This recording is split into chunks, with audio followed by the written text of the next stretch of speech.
नमस्ते। पावन ऐप पर आपका स्वागत है। आज हम नचिकेता और यम के संवाद के बारे में जानेंगे। ये इस श्रृंखला का पहला वीडियो है।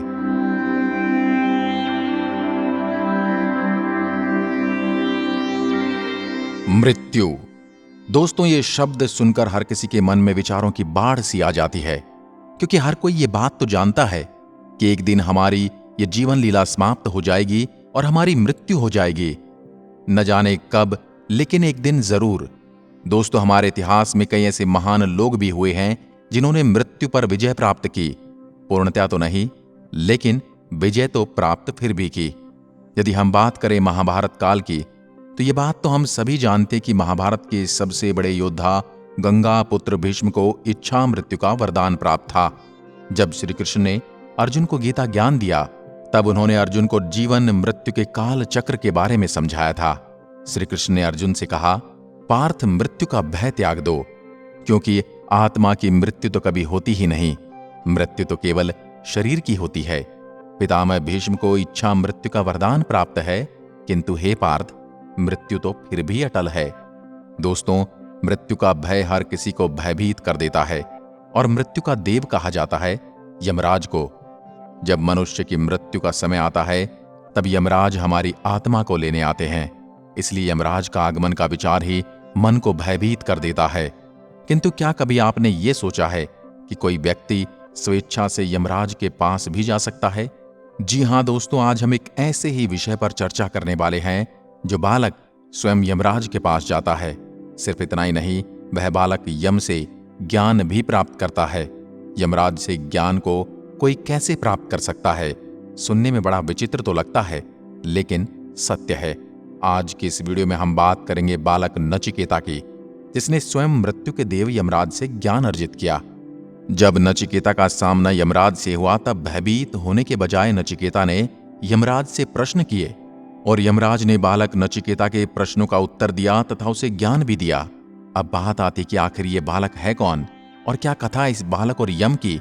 तो आइए विस्तार से जानते हैं। नचिकेता वैदिक युग के एक तेजस्वी ऋषि बालक थे। इनकी कथा तैत्तिरीय ब्राह्मण तथा कठोपनिषद तथा महाभारत में भी उपलब्ध होती है। तैत्तिरीय ब्राह्मण कृष्ण यजुर्वेदीय शाखा से संबंधित हैं। उन्होंने भौतिक वस्तुओं का परित्याग किया तथा यमराज से आत्म और ब्रह्म विषय पर ज्ञान प्राप्त किया। नचिकेता वाजश्रवा ऋषि के पुत्र थे, जिन्होंने सर्वस्व दक्षिणा वाला विश्वजीत यज्ञ किया था। कारणवश रुष्ट होकर पिता ने पुत्र को यमलोक में जाने का श्राप दे दिया था। नचिकेता ने यम से 3 वर प्राप्त किए, जिनमें से सबसे महत्वपूर्ण वर अध्यात्म विद्या का उपदेश था। नचिकेता का यह आख्यान महाभारत के अनुशासन पर्व में 71वें अध्याय तथा वराह पुराण में भी तात्पर्य भेद से उपलब्ध होता है। इस अवान्तर काल में इस आख्यान का विकास नासिकेतोपाख्यान के रूप में हुआ है, जिसमें मूल वैदिक कथा का विशेष परिवर्तन लक्षित होता है। इसके लघु पाठ वाले आख्यान का सदल मिश्र ने हिंदी गद्य में अनुवाद भी किया है। एक बार की बात है, जब वाजश्रवा विश्वजीत यज्ञ करके दक्षिणा स्वरूप सब कुछ दान में दे रहे थे, तब बालक नचिकेता बार बार हट करता था, क्या मुझे भी किसी को दान दे दीजिए। वाजश्रवा को नचिकेता पर क्रोध आया। अतएव पिता ने कुपित होकर कहा, जा, मैंने तुझे यम को दिया। सत्यपालक वाजश्रवा ने बाद में नचिकेता को यम सदन भेज दिया। दरअसल बात इस प्रकार से है कि नचिकेता के पिता जब विश्वजीत यज्ञ के बाद बूढ़ी एवं बीमार गायों को ब्राह्मणों को देने में लगे, तो नचिकेता ने अपने पिता से पूछा, क्या मुझे दान में किसे देंगे? तब नचिकेता के पिता क्रोध से भरकर बोले कि मैं तुम्हें यमराज को दान में दूंगा, क्योंकि नचिकेता के पिता ने ये शब्द यज्ञ संकल्प लेते हुए कहे थे।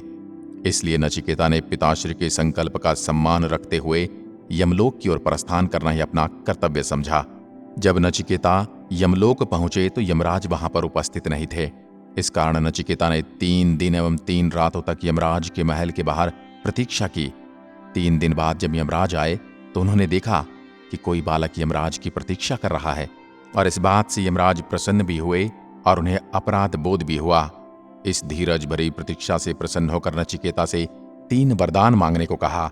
नचिकेता ने पहले वरदान में कहा कि जब मैं अपने घर वापस पहुंचूं, तो मेरे पिता मुझे स्वीकार करें एवं मेरे पिता का क्रोध शांत हो जाए।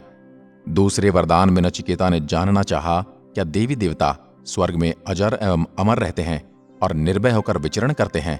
तब यमराज ने नचिकेता को अग्नि ज्ञान दिया, जिसे नचिकेताग्नि भी कहा जाता है। तीसरे वरदान में नचिकेता ने पूछा कि हे यमराज, सुना है आत्मा अजर अमर है, मृत्यु एवं जीवन का चक्र चलता रहता है, लेकिन आत्मा न कभी जन्म लेती है और न कभी मरती है। नचिकेता ने पूछा कि इस मृत्यु एवं जन्म का रहस्य क्या है? क्या इस चक्र से बाहर आने का कोई उपाय है? तब यमराज ने कोई उत्तर नहीं दिया और कहा कि ये प्रश्न मत पूछो, मैं तुम्हें अपार धन संपदा, राज्य इत्यादि इस प्रश्न के बदले में दे दूंगा। तब नचिकेता ने कहा, मुझे धन संपदा आदि नहीं चाहिए। नचिकेता अड़िग रहे और तब यमराज ने नचिकेता को आत्मज्ञान दिया।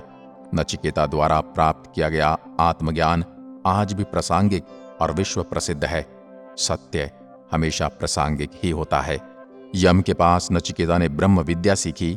आत्मविद्या का उपदेश करने के पूर्व यम ने यद्यपि उसे अनेक प्रलोभन दिए, किंतु नचिकेता अपने लक्ष्य पर अटल रहा।